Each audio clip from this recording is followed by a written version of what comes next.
Stop, stop, stop, stop. Mohon maaf nih mas, saya tahu nih mas lagi asik jogging ya. Tapi mohon maaf nih, saya penasaran dengan sepatu yang dikenakan. Kalau menurut mas, sepatu yang dikenakan ini sudah sesuai gak dengan jogging yang dilakukan? Sudah. Sudah? Udah kayaknya. Kenapa tuh mas?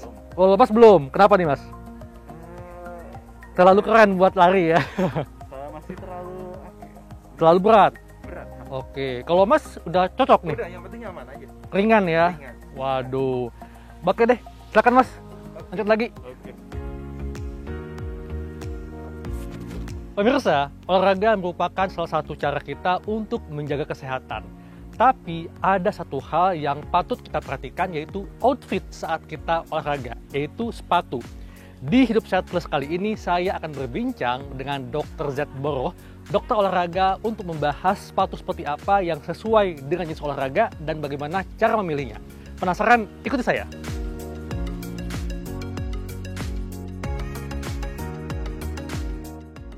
Saya tadi ketemu dengan dua orang yang sedang jogging atau lari, dan menurut mereka masih menggunakan outfit sepatu yang salah atau tidak tepat.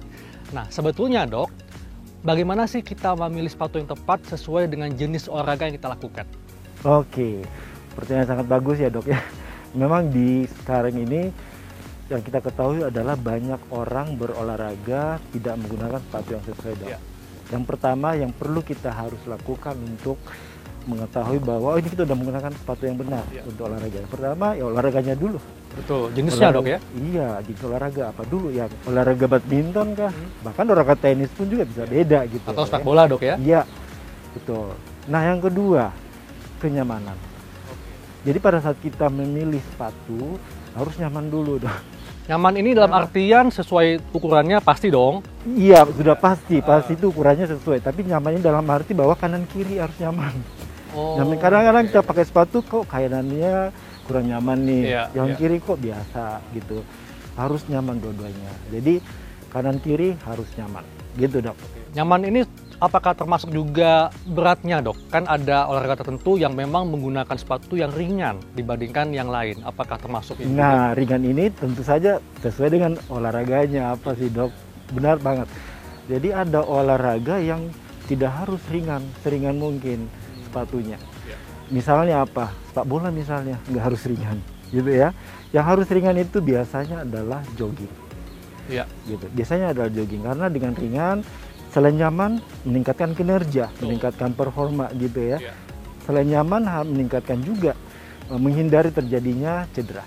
Betul, jadi artinya kalau kita memilih sepatu yang tepat, maka bisa menunjang performa kita ketika olahraga dan juga meminimalkan cedera dok ya? Iya, betul sekali dok.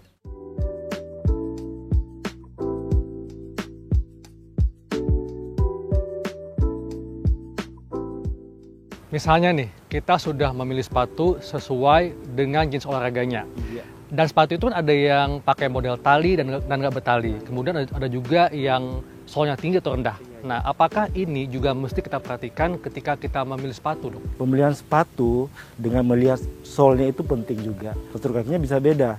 Misalnya apa? Ada yang namanya flat fit. Mungkin dokter flat fit ya. Ada flat fit yang biasa di istilah medisnya kita sebut overpronation. Terus ada juga istilahnya high arcus. Arcusnya terlalu tinggi. Itu namanya kita sebut sebagai supinasi. Pemilihan insole itu sangat penting, terutama untuk mengetahui postur telapak kakinya itu seperti apa. Tapi ini juga dapat dikatakan membutuhkan detail dok ya. Artinya ketika seseorang memilih sepatu, dia harus tahu seperti apa jenis tapak kakinya. Nah itu dia. Dan disesuaikan dengan jenis insole-nya. Iya betul, harus tahu dulu.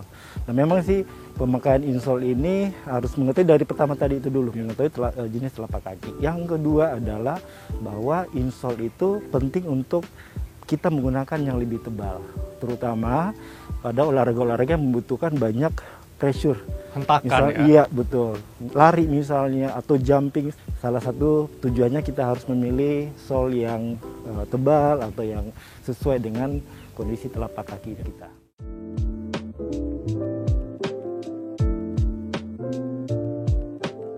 Masyarakat perlu tahu dok, bagaimana kalau kita menggunakan sepatu yang tidak sesuai dengan standar kesehatan, apakah dampaknya untuk tubuh kita dalam jangka panjang?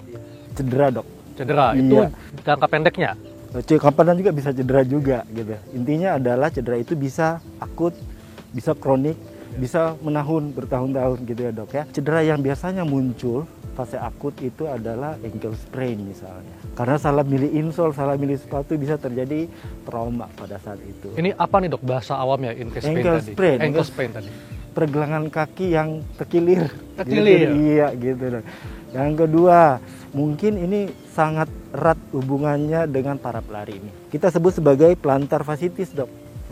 Gitu ya. Yang inflamasi darah plantar itu karena ada friksi bersama dengan ground. Dan itu cedera-cedera yang boleh dikatakan beberapa minggu, beberapa bulan setelah kita berolahraga dengan menggunakan sepatu yang salah. Karena cedera yang ada di bawah itu ternyata mempengaruhi ke atas.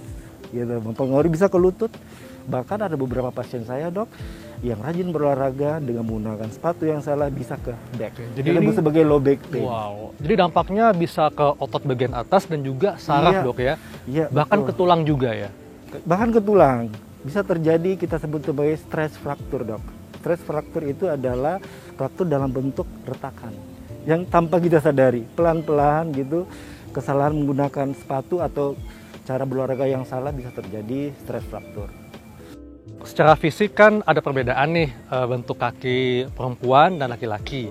Tapi sekarang, Dok, ada sepatu yang unisex, dapat digunakan oleh laki-laki maupun perempuan. Ya, betul banget. Nah, apakah ini boleh digunakan atau tetap harus memilih sesuai dengan jenis kelamin? Nah, tergantung, Dok. Kenapa? Karena gini, seharusnya sih kita menggunakan sepatu sesuai dengan seks kita ya, laki-laki atau perempuan. Karena ada perbedaan nih di kaki kita. Di bagian depan biasanya laki-laki itu lebih lebar. Betul. Sedangkan di bagian belakang biasanya wanita justru lebih kecil gitu ya. Jadi kesannya bahwa kalau kita menggunakan sepatu yang dengan jenis kelamin yang berbeda, tentunya pada saat kita pakai pasti tidak akan nyaman, tidak sesuai dengan kondisi postur kaki tadi. Nah, tapi ada beberapa orang yang ternyata telapak kakinya atau secara keseluruhan bagian kakinya itu mirip dengan jenis kelamin yang berbeda gitu misalnya. Saya rasa itu bisa menggunakan. Tapi pada prinsipnya adalah itu suatu istilah pengecualiannya, Dok ya. Iya. Jarang yang seperti kayak gitu. Karena pada prinsipnya morfologi kaki kita tuh beda. Jadi antara wanita sama laki-laki. Intinya tetap mesti memilih sesuai dengan jenis kelaminnya, Dok ya. Iya. Betul sekali. Dan yang kedua, Dok, biasanya insole wanita itu lebih tipis biasanya dan lebih ringan. Masyarakat ada yang tahu, mungkin yang ada yang namanya Q angel. Panggul wanita lebih gede. Jadi karena gravitasi memberikan beban itu lebih ke arah dalam ya, Dok ya. Sehingga insole-nya itu juga biasanya lebih tebalnya di daerah kita sebutnya midsole namanya. Gitu. Jadi memang solnya juga bisa beda nih antara laki-laki dan perempuan. Pemirsa, demikianlah perbincangan saya dengan Dr. Z mengenai cara memilih sepatu olahraga yang sesuai dengan jenis olahraga. Saya Dr. Heka Lansyari dan Dr. Z Bero, spesialis kedokteran olahraga untuk Hidup Sehat Plus.